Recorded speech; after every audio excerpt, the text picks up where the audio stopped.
नमस्कार साथियों। आज हम जो है एमपी भूलेख पोर्टल से संबंधित दो महत्वपूर्ण टॉपिक पे बात करने वाले हैं। इसमें पहला हमारा टॉपिक है कि पासवर्ड को कैसे चेंज करें और दूसरा टॉपिक है कि परिमार्जित और अपरिमार्जित खसरे क्या होते हैं। देखिए, बहुत सारे लोग जो है हमारे जो डिजिटल क्रॉप सर्वेयर हैं वो भी जो है केवाईसी करने का कार्य भी कर रहे हैं। तो फ्रेंड्स, उनको ये समझना यहाँ जरूरी हो जाता है कि जो है परिमार्जित और अपरिमार्जित खसरे क्या होते हैं। ठीक है, तो चलिए इस चीज़ को हम बेसिक से प्रारंभ करते हैं। जैसे सबसे पहले हमें क्रोम पर जाना है, तो क्रोम पर एमपी भूलेख सर्च करना है।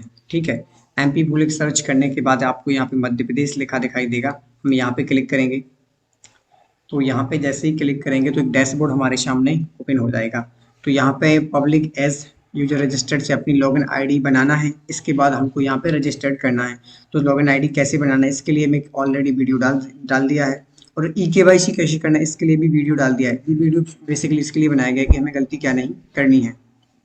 ठीक है, तो मैं अपना लॉगिन आईडी और पासवर्ड यहाँ पे डाल लेता हूँ। तो ठीक है फ्रेंड्स, मैंने अपना user ID login ID department में पब्लिक यूजर करेंगे और पासवर्ड यहाँ पे डाल लिया और कैप्चा कोड डाल लिया है। इसके बाद मैं ओपन करता हूँ, यानी कि सबमिट करता हूँ। तो देखिए, सबमिट करने के बाद एक न्यू डैशबोर्ड हमारे सामने खुलेगा जिसमें लिखा है कि आप अपने खसरे को आधार से लिंक करना चाहते हैं। मैं पहले इस पर नो पे क्लिक करूंगा। तो पहला मैंने आप टॉपिक बताया था कि पासवर्ड को कैसे चेंज करना है, क्योंकि बहुत सारे लोगों को दिक्कत आ रही है। उसका पासवर्ड एआई जनरेटेड है तो लोग कुछ नहीं कर पा रहे हैं। तो देखिए, बेसिकली यदि खुल ही नहीं रहा है आपको तो आपको फॉरगेट पासवर्ड करना है। यदि खुलने के बाद आप चेंज करना चाहते हैं तो यहाँ यहाँ जी लिखा है ना यहाँ पे पासवर्ड चेंज, तो आप पासवर्ड चेंज वाले ऑप्शन पे जैसे ही क्लिक करेंगे, चलिए मैं आपको क्लिक करके दिखा देता हूँ। तो देखिए, पासवर्ड चेंज करने वाले ऑप्शन पे जैसे ही क्लिक करते हैं तो यहाँ पे आपको ओल्ड पासवर्ड डालना है, और यहाँ पे आपको 2 बार जो है आपका नया पासवर्ड जो कि आप रखना चाहते हैं, ये अपना पब्लिक यूजर आईडी के लिए है कि अपना पासवर्ड कैसे चेंज करें। तो यहाँ पे अपना पासवर्ड डालना है। फ्रेंड्स, पासवर्ड डालते समय आपको जो है 3 चीज़ें बहुत ही ज़रूरी है समझना। देखिए, पहला पासवर्ड में आपका एक अक्षर जो है कैपिटल होना चाहिए। ठीक है, दूसरी बात क्या है, दूसरा इसमें कोई एक वर्ड होना चाहिए, कोई जो है स्पेशल कैरेक्टर होना चाहिए। ठीक है, स्पेशल कैरेक्टर जैसे एट द रेट जो स्टार है, ये सब है ना, कोई एक। इसके अलावा एक आपका कोई नंबर होना चाहिए। इन 3 चीज़ों से मिलके हमारा जो पासवर्ड बनता है, ये बेसिकली बहुत सारी चीज़ों में होता है, यही से होता है। ठीक है, तो इसके बाद मैं डैशबोर्ड पे क्लिक करता हूँ। ठीक है, तो डैशबोर्ड पे क्लिक करने के बाद यहाँ पे दिख रहा है आपका भूमि स्वामी आधार ई केवाईसी। तो मैं इस पर राइट क्लिक करता हूँ।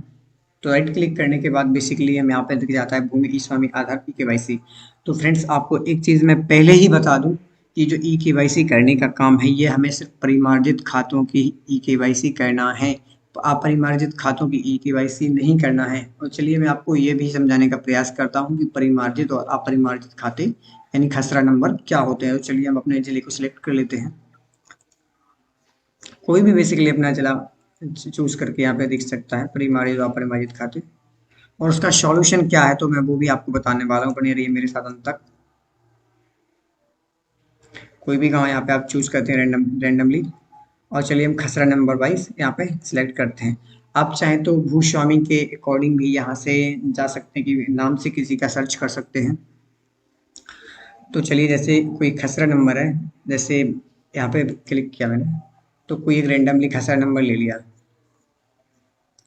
ठीक है, 277। तो विवरण देखे पे क्लिक करना है। इसके बाद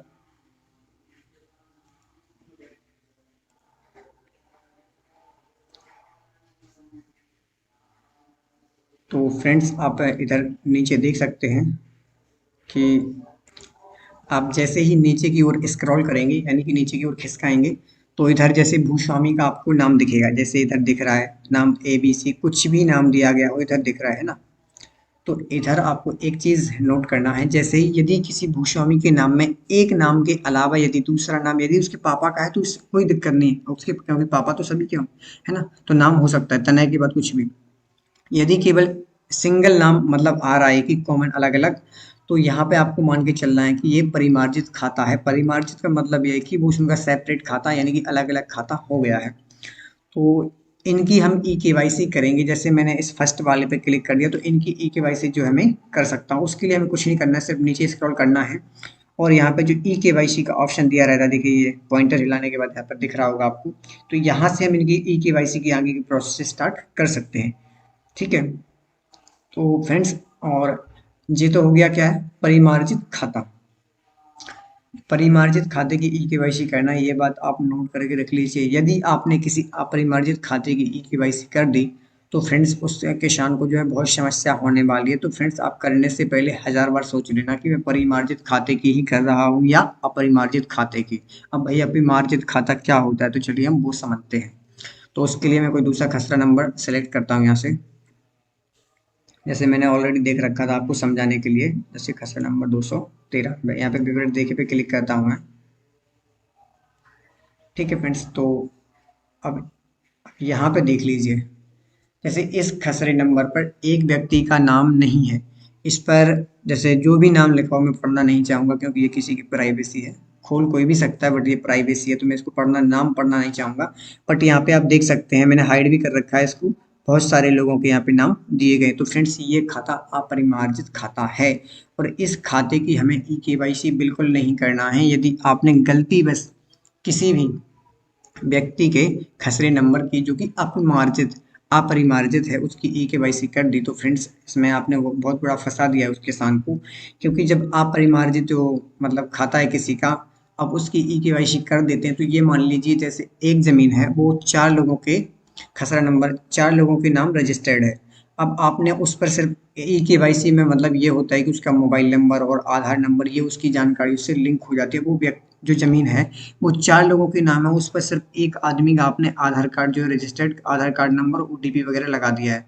मतलब बाकी लोगों का आप सोचेंगे कि हम उनको फिर से कर देंगे, उनको फिर से कर देंगे, इसलिए ऐसा नहीं होगा। कि एक दोस्त मुझे बहुत बार बार कमेंट भी करे सर कि ऐसा हो गया है, तो बताइए हो सकता है उन्होंने अपरिमार्जित खाते की ई केवाईसी कर दी हो। तो फ्रेंड्स सवाल ये उठता है कि आखिर जो अपरिमार्जित खाता होता है, तो अपरिमार्जित खाते के लिए हम क्या सॉल्यूशंस है। क्या अपरिमार्जित खाता है तो इसकी केवाईसी होगी नहीं। तो फ्रेंड्स इसका सॉल्यूशन मैं आपको बताने वाला हूँ। इसका सॉल्यूशन फ्रेंड्स ये है कि आप जैसे ही कोई भी व्यक्ति हो, चाहे आप सर्वेयर हो, कोई भी एक आम नागरिक हो, तो ई केवाईसी कोई भी कर सकता है ना। वो कैसे करना है उसके लिए मैंने अलग वीडियो डाल दिया है, आप चैनल पे जाके वहां से देख सकते हैं।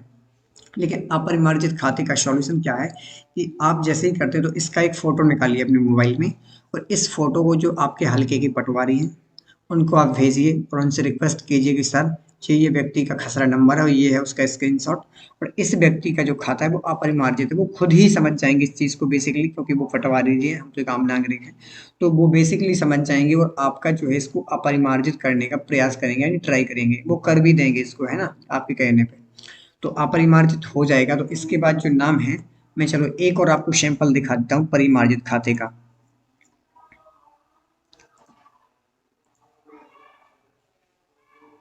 ठीक है फ्रेंड्स, चलिए इसमें सिंगल ही नाम आ रहा है ताकि, तो फ्रेंड्स देख लीजिए जैसे यहाँ पे मैंने एक खसरा नंबर ओपन किया है 434, तो यहाँ पे देख लीजिए सिर्फ 2 लोगों के नाम है।